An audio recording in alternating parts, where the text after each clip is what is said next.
Hey guys, what's up? It's dmurph, and today I have an amazing, awesome steak recipe for you. This is one of the epic steaks. Today we are cooking a tomahawk steak on the grill. This is definitely the Fred Flintstone steak. Look how big that is. These steaks are freaking massive. So they are called the Tomahawk Steak. As you see, it almost looks like a little tomahawk here, except for I want to eat it instead of hit things with it. Or the Cowboy Ribeye is another name it goes by. But basically what it is it's a ribeye, as you can see this top area right here, with a massive rib bone still left in it. So a bone-in ribeye on steroids.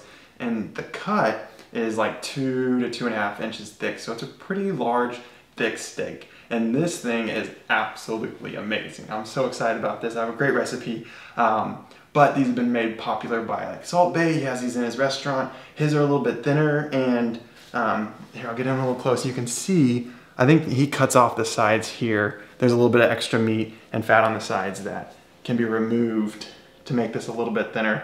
But guys, this is epic. People are gonna love it if you serve this. This is like next level dinner party.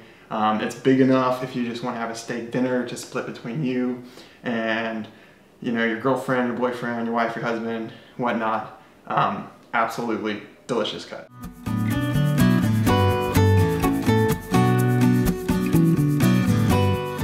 Oh, and here is the close-up view. You can see the rib bone right here is much larger, much longer than a regular bone-in ribeye. Normally those are just cut off right about here. Very thick, and you can see a little closer the actual part of the ribeye. So most ribeyes have this little bottom part here, and then you have the eye, and then it wraps all around. This is an amazing steak. It's a little more like a roast because you can see the thickness of it. It doesn't cook exactly like a steak, but it's a great new way to experience ribeye if you haven't had one before. Ribeyes normally are probably an inch, inch and a half thick, and so the texture and everything really changes up a lot. You have this marbling throughout, which makes it super tender, but now because it's such a thick cut, you're getting really large slices of meat. Whereas in the ribeye, when it's an inch or whatnot, you get a lot of different textures because you have the marbling or this little bit right here and then some meat. And so it's a very different experience. So for preparation, I dry it off with like paper towel and then season it. I leave it in the fridge for a day, which is called dry brining. All the seasonings like sink into the meat, pull the moisture out, and then push it back in, which kind of creates this amazing layer. And whenever it hits the grill that's super hot or the oven or wherever you're cooking it, then it caramelizes and crusts like perfectly. It's an amazing pan sear too if you slap that on the pan. So we're going to be grilling this. We're going to be grilling it at about 450 degrees, and it takes really about 30 minutes. So I would call it a mini roast. So the first step that you're going to do is just pat dry it, get rid of some of that moisture. So that helps it dry out. Now that we have our steak nice and dry, the next step is seasoning.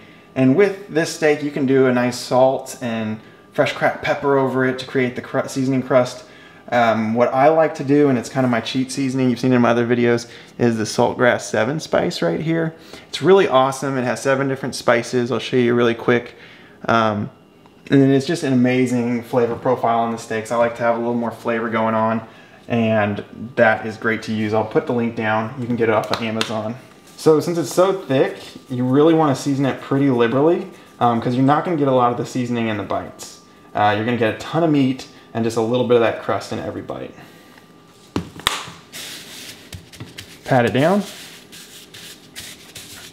And then flip it over to the other side. And you can season all parts of it. I wouldn't really bother much with seasoning the bone unless you plan on chewing on that, but seasoning these sides and definitely the other side of the steak. I love these steaks, they're so awesome. Their presence is just totally epic. But as you can see, the whole steak has been seasoned there. So for dry brining, if you want to do that, and I mean you can skip this if you're not too crazy about a crispy crust. We're gonna move this back and I wanna show you, this is the pan I use. And the reason why, it's like you can use it in the oven to like cook bacon and stuff and then all the fats drip down. But this elevates the steak in the fridge so air gets all around and dries out the whole entire steak. If you just leave it on a plate, usually you'll have one side that's moist. So just a few bucks at the store and it really makes your dry brining a very easy process. I add tin foil to the bottom because it just makes it easy to clean up. Mostly helpful when you're baking on this thing, but we're going straight to the grill when this is ready. So now it goes into the fridge for 24 hours, and I will see you tomorrow, and we're gonna get on this grill and we're gonna make an amazing tomahawk steak. Hey guys, welcome to tomorrow. What is up? Here we go. So we have the Tomahawk Ribeye. It has dry aged for about 24 hours, bringing it in close.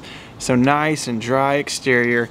And I let it sit out for about an hour and a half to bring it up to temp a little bit, to lower our cooking times and make this a little bit of a faster process. I have the grill right over here. It's heating up. We're going at 450, and I'm thinking it's going to take about 15 minutes per side, maybe 20. Two really important things. So I have my instant read thermometer right here, and so you set the temperature and you plug it into the steak, put it on the grill. It can handle the heat, and it'll tell you what the temperature is at, and it'll beep when it reaches the temperature that you want it to be at.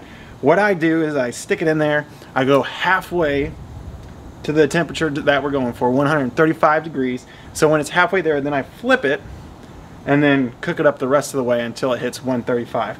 And that's usually an even split time-wise, but that ensures that each side is cooked pretty well, and then also that you get the perfect temperature. It works great on thick steaks and roasts and all those sort of bigger cuts of beef. The other item here is you gotta have some tasty ginger beer outside. You know, this is some great Australian ginger beer I found at the store. It's really good and mixed in cocktails, and I just like to have it straight when I'm grilling. Alright, so I've turned it on. You can just slap it on the side of the grill like that. There we go. And then we have this nice Doneness steak, the beast of the steaks here. I just stick it right here in the middle, right about that. And perfectly fine, just like that. And we're at 48 degrees, 46. It'll adjust a little bit. So now you just open up this sucker. Woo-wee! Look at this. Now this is the way to have a steak. And then just pop it down right in the middle there. So like right in the center. There we go. So where we're at right now, 44 degrees. That's about 90 degrees away from what we're going for. So 45 degrees on one side, then we're gonna flip it, and 45 degrees on the other side, and we're good to go. So I can set this thing for 90, and that'll tell me when it's ready to be flipped.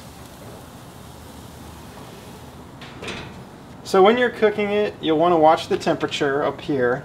And then also just be around, because sometimes these steaks, because they stay in there for so long and the fat drips, sometimes they catch on fire a little bit. So you need to be out and, you know, blow it off if it gets too hot or something like that. Alright guys, so that means we are halfway done. I'm going to stop right there. Open this up. I have some really nice tongs. Oh, this is looking amazing. If only you could be here right now. So be really careful. The temperature reader is very hot, so I take that out. I set it off to the side. Flipping this thing is pretty tough. You have to have tongs, or if you had some of those grill gloves, that would work really nicely. I'm just going to kind of get in here, grab it, flip it. Oh, look at that. That is beautiful. Oh my gosh.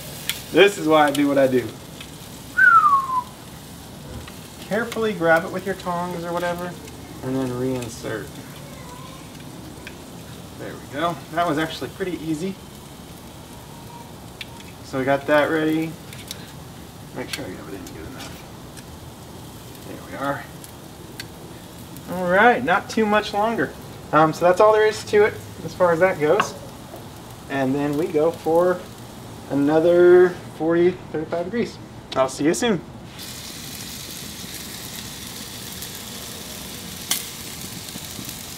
Alright, that's it, 135. I'll turn that off, bring the grill down, and lo and behold, check it out. Pure ribeye perfection. Alright, so here's this guy, set it over here.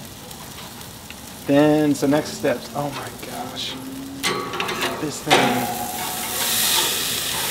gets me so freaking excited. And just put it right here on the cutting board. And so really the last step is we're just gonna let it rest for 10 minutes.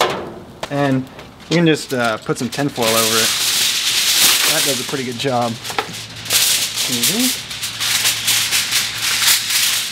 Does a pretty good job locking in the heat.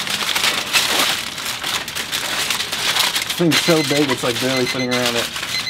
There we go. So we're gonna cover it up. Make sure all sides are pushed down. Might do one more piece of tin foil here. Lengthwise. Just like that. And that will lock in most of the temperature. And like I said, 10 minutes to rest. It's probably going to come up to about a medium. But that helps the mussels stretch or come back together. And so the juice doesn't rush out of it. It locks the juices in. And you let them rest for a little while. Alright, perfect! Ta-da! There you have it.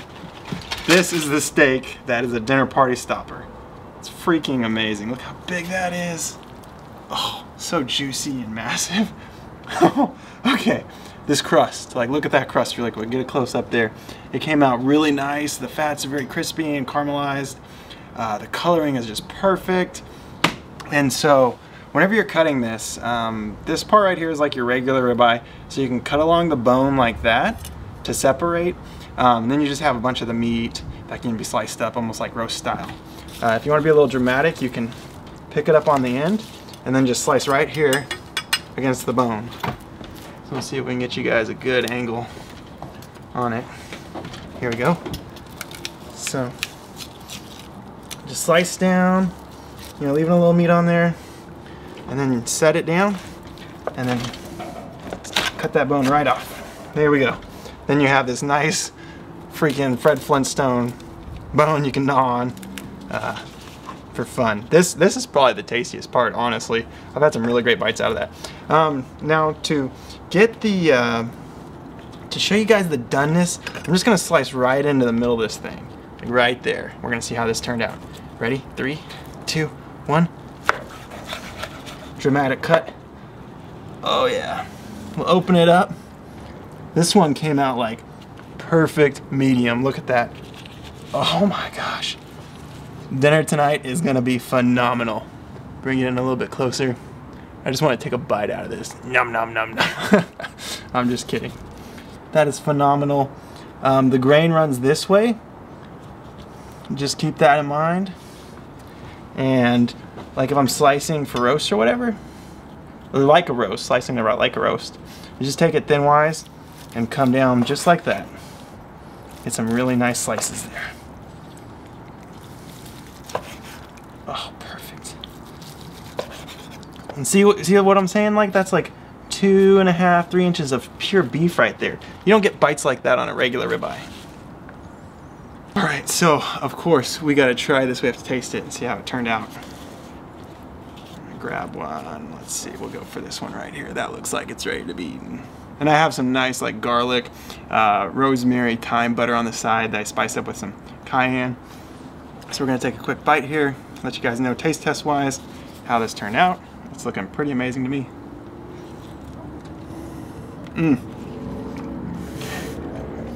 It's so juicy.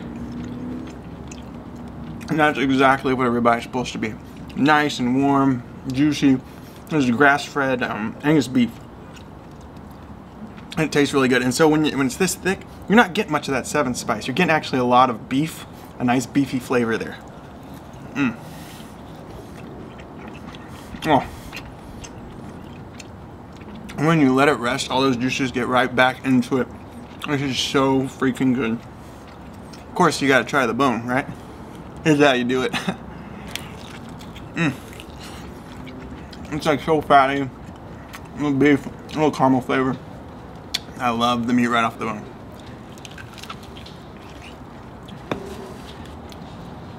Well, believe it or not, I'm actually sharing this with Preepy. She's inside. She didn't want to be in the video tonight. Didn't have time to get ready. But freaking amazing. Well, guys, thank you so much for watching this video. I really appreciate it. Cooking with dmurph. I'll show you how to make all the best cuts. Really easy, right at home. If you like this video, give it a thumbs up. Subscribe to the channel if you haven't already. I'm going to be putting out all kinds of great steak videos. And again, I appreciate you watching the video so much, and I'll see you in the next one.